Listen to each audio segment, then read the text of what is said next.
Welcome to குட்டீஸ் family. இன்னைக்காக எனக்கு சுபையான எங்க அம்மா சுபையை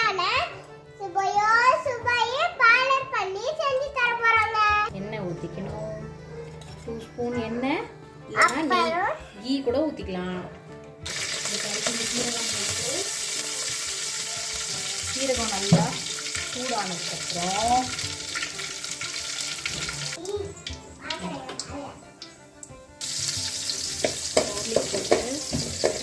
வதக்கிடணும். கார்லிக் போட்டு நல்லா பச்சை வாசனை போகிற வரையும் வதக்கினாலுமே சாப்பிட ஆனியன்ஸ் பண்ணணும்.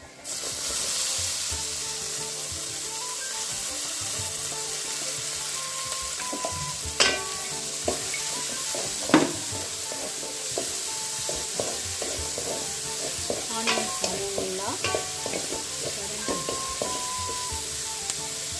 நல்லா வதங்குற வரையும் நல்லா ரெட்டிஷ் ப்ரௌன் கலரில் வர வரையும் ஆனியன் நல்லா வதக்கணும். இதில் கொஞ்சம் சால்ட் ஆட் பண்ணால் சீக்கிரமாக ஆனியன் வதங்கிறதுக்காக லைட்டாக சால்ட் ஆட் பண்ணி ஆனியனை சாட்டே பண்ணணும். ஆனியன் நல்லா வதங்கினதுக்கப்புறமா சாப்பிட்டு டொமேட்டோ தக்காளி போட்டணும்.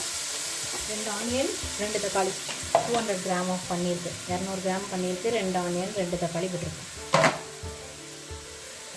இப்போ இதை நல்லா வதக்கணும். இதுவும் நல்லா வதங்கி நல்ல கன்சிஸ்டன்சி வர வரையும் இதை நல்லா வதக்கணும். வதக்கணும், நல்லா வதங்கட்டும். தக்காளி வதங்கிறதுக்குள்ளே இப்போ பன்னீரை கட் பண்ணி வச்சிடலாம். அப்புறம் பாலக்கீரையை ஒரு பாத்திரத்தில் தண்ணி ஊற்றி 1 நிமிஷம் வேக வச்சு எடுத்துக்கலாம். தக்காளி வதங்கிறதுக்குள்ளே பாலக்கீரை 1 கட்டு, 200 கிராம் பன்னீருக்கு 1 கட்டு பாலக்கீரை தண்ணியில் வேக வைக்கிறேன். 1 நிமிஷம் வேக வச்சா போதும் பாலக்கீரை, அதுக்கு மேலே அதிகமாக வேக வைக்காதீங்க. நல்லா வதங்கிடுச்சு. வதங்கினதுக்கப்புறமா கரம் மசாலா 1 ஸ்பூன், நெக்ஸ்ட்டு மல்லித்தூள் 1 ஸ்பூன்,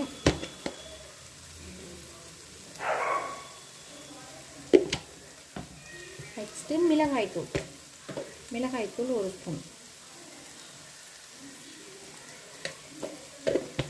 போட்டுட்டு இப்போ நல்லா கலக்கணும். நல்லா மிக்ஸ் பண்ணிவிட்டு கன்சிஸ்டன்சி வர வரையும் நல்லா மிக்ஸ் பண்ணிவிட்டு ஆக்சுவலாக இந்த ஆனியனும் தக்காளி நெக்ஸ்ட்டு பாலக்கீரை வேக வச்சு அரைச்சி வச்சது அதை மிக்ஸ் பண்ணி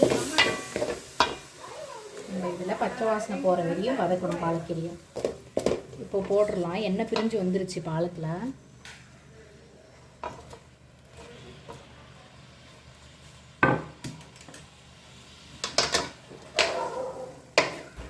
பன்னீரை நல்லா போட்டு மிக்ஸ் பண்ணி விட்டு வேக விடுங்க. பாலக் பன்னீர் நல்லா கொதிச்சிருச்சு.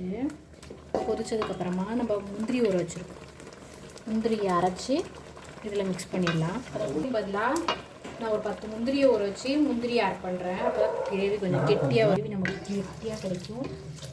சப்பாத்திக்கு தொட்டு சாப்பிடும்போது கொஞ்சம் டேஸ்ட்டாகவும் இருக்கும். பாருங்கள், வாழைக்கூடிய கலர் மாறிடுச்சு. இது ஒரு 2 to 3 மினிட்ஸ் நல்லா கொதிக்கணும். கொதித்ததுக்கப்புறமா நம்ம இதில் கஸ்தூரி மேத்தியை கொஞ்சம் போடுறோம். சும்மா ஒரு கிராம் ஆஃப் கஸ்தூரி மேத்தி இதில் ஃபைனலாக ஆட் பண்ணிக்கலாம். அதுதான் டேஸ்ட்டாக இருக்கும். கெட்டியாக வேணும்னா லைட்டாக தண்ணியை அவாய்ட் பண்ணிக்கலாம். தண்ணி கொஞ்சம் ஊற்றிருக்கேன், எங்களுக்கு குழம்பு கொஞ்சம் நிறைய தேவைப்படுறதுனால. உங்களுக்கு ரொம்ப கெட்டியாக வேணுன்னா நீங்கள் தண்ணியை அவாய்ட் பண்ணிக்கலாம். ரொம்ப கெட்டியாக ரெஸ்டாரண்ட் ஸ்டைலில் அழகாக கிடைக்கும். இப்போ நம்ம இதில் என்ன பண்ண போகிறோம், கஸ்தூரி மேத்தியை கொஞ்சம் லைட்டாக எடுத்து இது கையில் இப்படி நசுக்கி இதை போட்டுருக்குறோம்.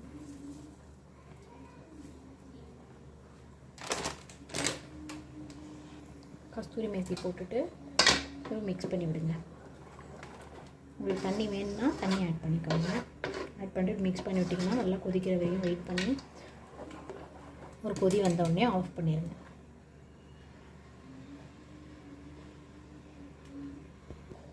கொதி வந்துருச்சு பாருங்கள். பாலக் பன்னீர் ரெடி. கெட்டியாக வேணும்னா நீங்கள் தண்ணி ஆட் பண்ணாமல் வச்சுக்கலாம். பாருங்கள், பன்னீர் வெந்துருச்சு. இப்போது ஸ்டவ் ஆஃப் பண்ணிடலாம்.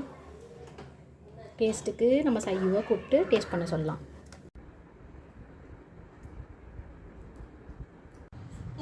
லைக் பண்ணுங்க, சூப்பரா இருக்கு. லைக் பண்ணுங்க, ஷேர் பண்ணுங்க,